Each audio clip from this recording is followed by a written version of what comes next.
Isa sa mga masasabing nagtagumpay sa pagkamit ng ikalawang pagkakataon sa buhay ang 28 taong gulang na si Albert. Minsan siyang nakulong sa Manila City Jail dahil sa droga. Pero matapos sumailalim sa kursong tile setting at makalaya, nagtatrabaho na siya ngayon sa isang construction site dito sa Taguig.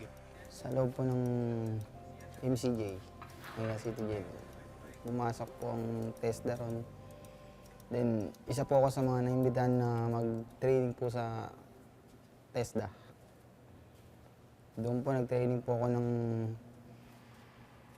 13 araw. Yung mga kinukuha po kasi para mag-training, yung mga palaya na po. Yun. Nananatili pa ring mapait na alaala ang mga sandaling namalagi siya sa loob ng kulungan. Takot, kasi first time ko lang makulong, sir. Hindi ko akalaing tatagal ako ng ganun sa loob. Pero totoo sir, mas siguro mas napabuti sa akin yung nakulong ako, napunta ako ng loob. Kasi kung hindi po ako nakulong, malamang wala na ako eh. Kasi hindi naman sa sobrang kulit ko rin kasi. Dahil sa pag-amin sa kanyang pagkakasala, matapos ang 2 taon sa loob, tuluyang nakalaya si Albert. Mabuti na lang at bukas sa mga tulad niyang gustong magbagong buhay ang kumpanyang kanyang napasukan. Ang mahirap kasi yung stigma, no? Yung discrimination. Dapat tanggalin natin yung kaisipan na itong mga tao na to, hindi nagagawa ng mabuti. Lahat naman ng tao nagkakamali. Ang importante lang, tuwing nagkakamali tayo, meron tayo natutunan.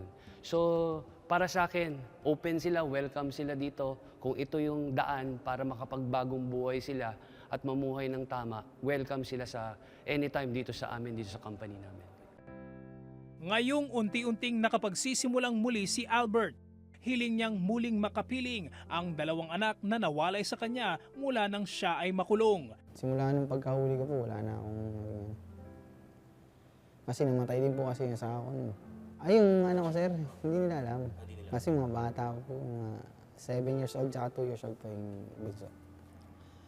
Doon sa biyanan ko,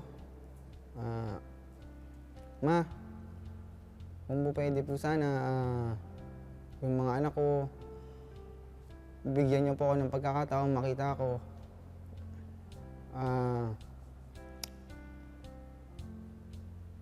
Chance lang po para sa akin na makita ko yung mga anak ko.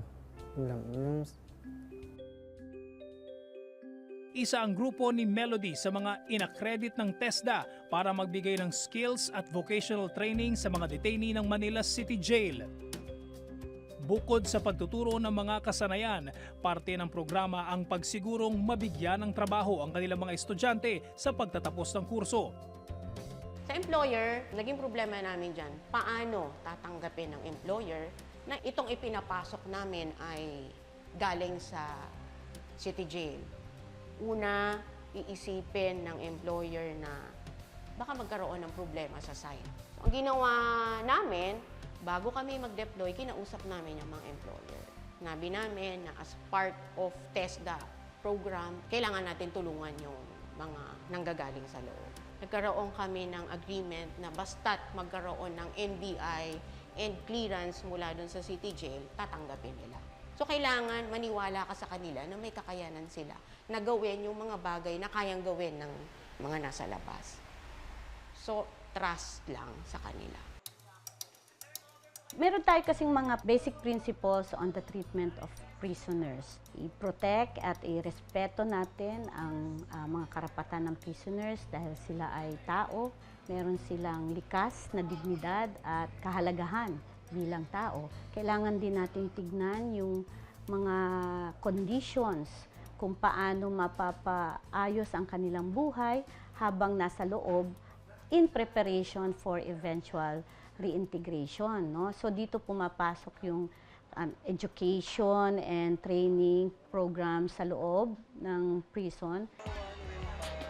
Ayon kay Senior Inspector Adelo Natividad, hepe ng Inmates Welfare and Development Section ng Manila City Jail, matagal naman ang may programa ng pagpapayabong ng kaalaman ng mga detainee sa kanilang pasilidad.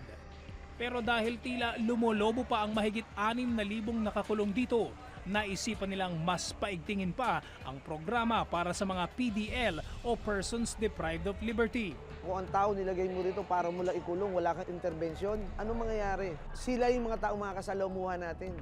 Maaring sila yung may sakay ng nagdadrive ng tricycle na sinakyan mo. Maaring siya yung nagtitinda na vendor na galing dito. Dahil sila rin yung mga tao na makakasama natin sa lipunan pagdating sa labas. Kasi wala po tayong death penalty. Lalaya at lalaya po sila. Makakasalamuha natin sila. Ang tanong, kung sila ba'y nakakulong, anong ginawa natin? Sa lampas isang taon ng pagpapatupad ng programa, nasa mahigit 5,000 na ang ALS enrollees sa Manila City Jail. Samantalang may 300 PDL na ang nakapagtapos sa iba't ibang skills at vocational training courses. Ano bang sukatan natin nung tagumpay? Palagay ko yung makapag-ahon tayo ng mga ilang tao na hindi marunong magbasa at magsulat. Tagumpay na yan eh. Yung ilang PDL o inmate na mabigyan natin ng mabuting pag-uugali, moral values, tagumpay na yan eh. Manutong mangupo at opo, tagumpay na yan.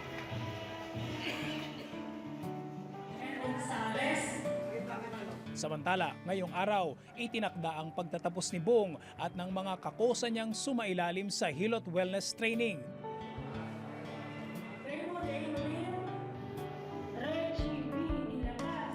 Sa pagdiriwang na ito, bakas sa kanila ang mga ngiti na hudyat ng pagbubukas ng isa na namang yugto ng panibagong pag-asa na makabangon mula sa mga pagkakamali.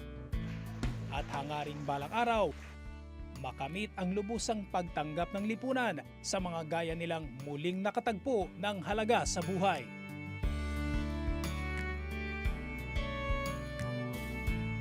Patuloy na magbabantay sa mga isyu ng bayan. Ako po si Cedric Castillo, kasama sa isang brigada.